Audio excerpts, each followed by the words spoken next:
नमस्कार दोस्तों, आपका स्वागत है हमारे YouTube चैनल पर। आज के वीडियो में हम बात करेंगे चुनावी बॉन्ड्स के बारे में, जिन्हें हाल ही में सुप्रीम कोर्ट ने रद्द कर दिया है। हम जानेंगे कि इलेक्टोरल बॉन्ड्स क्या हैं, कैसे इन्हें खरीदा जाता है और इनका उपयोग कैसे किया जाता है। सुप्रीम कोर्ट ने इसे क्यों रद्द कर दिया और इसका आपके और हम सभी के लिए क्या महत्व है, इस पर भी हम चर्चा करेंगे। चलिए जानते हैं विस्तार से। सुप्रीम कोर्ट ने गुरुवार 15 फरवरी को चुनावी बॉन्ड इलेक्टोरल बॉन्ड योजना को रद्द कर दिया। Thus, the electoral bond scheme 2018 will have to be struck down as unconstitutional. के ऊपर उन्होंने ये इलेक्टोरल बॉन्ड की स्कीम कॉम्प्रिहेंसिवली स्ट्राइक डाउन कर दी है। भारत के मुख्य न्यायाधीश डीवाई चंद्रचूड़ की अगुवाई वाली 5 न्यायाधीशों की पीठ ने फैसला सुनाते हुए इसे असंवैधानिक करार दिया और कहा कि यह योजना सूचना के अधिकार आरटीआई का उल्लंघन करती है। इसे साल 2018 में राजनीतिक फंडिंग में पारदर्शिता लाने के लिए राजनीतिक दलों को दिए जाने वाले नकद चंदे की जगह लाया गया था। आइए समझते हैं क्या है चुनावी बॉन्ड और इसे सुप्रीम कोर्ट ने क्यों रद्द किया। अब आप जानना चाहते होंगे कि चुनावी बॉन्ड क्या है। चुनावी बॉन्ड एक पैसे देने का साधन है जो व्यक्तियों और कंपनियों को अपनी पहचान उजागर किए बिना राजनीतिक दलों को वित्तीय सहायता करने की अनुमति देता है। साल 2017 में बजट सेशन में तत्कालीन वित्त मंत्री अरुण जेटली ने यह योजना पेश की थी। 9 जनवरी 2018 को केंद्र सरकार ने इसे लागू किया। इलेक्टोरल बॉन्ड्स के जरिए आप देश की किसी भी पॉलिटिकल पार्टी को चंदा दे सकते हैं। इसके लिए आपको बॉन्ड खरीदना होता है। ये बॉन्ड आप केवल सरकारी bank, state bank of India यानी एसबीआई से ही खरीद सकते हैं। किसी और बैंक के पास आपको इलेक्टोरल बॉन्ड नहीं मिलेंगे। इलेक्टोरल बॉन्ड से यह भी सुविधा मिलती है कि किसने किस पार्टी को और कितना चंदा दिया, ये सब गुप्त होता है। पार्टी को भी पता नहीं चलता कि उसे किसने चंदा दिया है। हाँ, लेकिन एसबीआई को इसकी जानकारी होती है। चुनाव आयोग या आम जनता इस बारे में नहीं जान सकते कि किस पार्टी को किसने कितना चंदा दिया है। साथ ही ये बॉन्ड टैक्स के दायरे में नहीं आता, ना ही इस पर किसी तरह का ब्याज दिया जाता है। साथ ही ये भी माना जाता है कि अगर विपक्षी पार्टी को किसी ने ज्यादा चंदा दे दिया तो सत्ता पक्ष उसको परेशान कर सकती है और इसका उल्टा भी हो सकता है। इसीलिए डोनर की जानकारी गुप्त रखने का फैसला लिया गया। कैसे खरीदे जाते हैं इलेक्टोरल बॉन्ड? मान लीजिए आप किसी पॉलिटिकल पार्टी को 10,000 रुपये का चंदा देना चाहते हैं।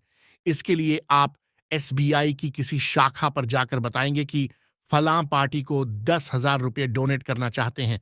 इसके बाद आपको बैंक में 10,000 रुपये जमा करने होंगे और इसके बदले आपको 10,000 रुपये का बॉन्ड मिल जाएगा। यही बॉन्ड पॉलिटिकल पार्टी को मिलेगा। अब पार्टी के पास इस बॉन्ड को रिडीम करने के लिए केवल 15 दिन का समय मिलेगा। अगर पार्टी 15 दिन में बॉन्ड को रिडीम करती है तो बैंक में आपका जमा पैसा 10,000 रुपये उस पार्टी के खाते में चला जाएगा। अगर पार्टी 15 दिन में बॉन्ड का रिडिम्पशन नहीं करती तो आपका जमा पैसा प्राइम मिनिस्टर रिलीफ फंड को डोनेट कर दिया जाएगा। कैसे जारी होता है इलेक्टोरल बॉन्ड? आप किसी भी पार्टी को मनचाहा अमाउंट डोनेट नहीं कर सकते। इलेक्टोरल बॉन्ड के तहत चंदे की रकम फिक्स होती है। ये बॉन्ड 1,000, 10,000, 1 लाख, 10 लाख और 1 करोड़ का मिलता है। आप चाहे तो एक से ज्यादा बॉन्ड भी खरीद सकते हैं। किस पॉलिटिकल पार्टी को चंदा मिल सकता है? देश की किसी भी राजनीतिक पार्टी को चंदा नहीं मिल सकता। इलेक्टोरल बॉन्ड के जरिए केवल उन्हीं पार्टी को चंदा मिल सकता है जो representation on of people's act 1951 के तहत रजिस्टर्ड हो और उस पार्टी को लोकसभा या विधानसभा चुनावों में कम से कम 1% वोट मिला हो। इलेक्टोरल बॉन्ड स्कीम से पहले कैसे होती थी फंडिंग? इससे पहले 20,000 रुपये तक का कैश में चंदा देने वालों की जानकारियों को गुप्त रखा जाता था। उससे ज्यादा का चंदा देने वालों की जानकारी चुनाव आयोग को देनी होती थी। बाद में तत्कालीन वित्त मंत्री अरुण जेटली ने 20,000 रुपये को घटाकर 2,000 कर दिया था। यानी 2,000 तक का कैश में चंदा देने वालों की जानकारी गुप्त और उससे ऊपर का चंदा देने वालों की जानकारी चुनाव आयोग के पास होती थी।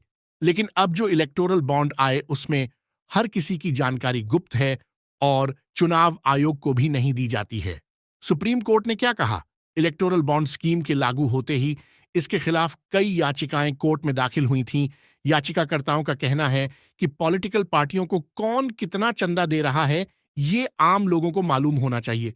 उन्होंने ये भी कहा कि गुप्त रूप से सरकार की पार्टी को चंदा देकर लोग या कंपनी सरकार इनडायरेक्ट फायदा ले सकते हैं। उन्होंने ये भी कहा कि जो कंपनी घाटे में है वो भी चंदा दे सकती है, ऐसा क्यों है? कंपनी के शेयर होल्डर्स को भी मालूम होना चाहिए कि उनकी कंपनी किस पार्टी को चंदा दे रही है। इसी पर सुप्रीम कोर्ट ने अपने फैसले में कहा कि चुनावी बांड योजना अनुच्छेद 19(1)(a यानी फ्रीडम ऑन ऑफ एक्सप्रेशन का उल्लंघन है और असंवैधानिक है और इसे जारी करने वाली बैंक तुरंत चुनावी बांड जारी करना बंद कर दे। कोर्ट ने एसबीआई को आदेश दिया कि 6 मार्च तक बैंक के पास इलेक्टोरल बॉन्ड को लेकर जो भी जानकारी है वो सारी चुनाव आयोग को दी जाए, जिसके बाद चुनाव आयोग उसे सार्वजनिक करें। राजनीतिक दलों को वित्तीय सहायता से बदले की व्यवस्था हो सकती है। चुनावी बॉन्ड योजना काले धन पर अंकुश लगाने वाली एकमात्र योजना नहीं है, अन्य विकल्प भी हैं। अब तक कितने इलेक्टोरल बॉन्ड जारी हुए हैं? जब संसद में कांग्रेस ने पूछा कि अब तक कितने इलेक्टोरल बॉन्ड जारी हुए हैं, तो 5 फरवरी 2024 को सत्ता पक्ष की ओर से जवाब में बताया गया कि कुल 16,518 करोड़ रुपए के इलेक्टोरल बॉन्ड जारी हुए हैं।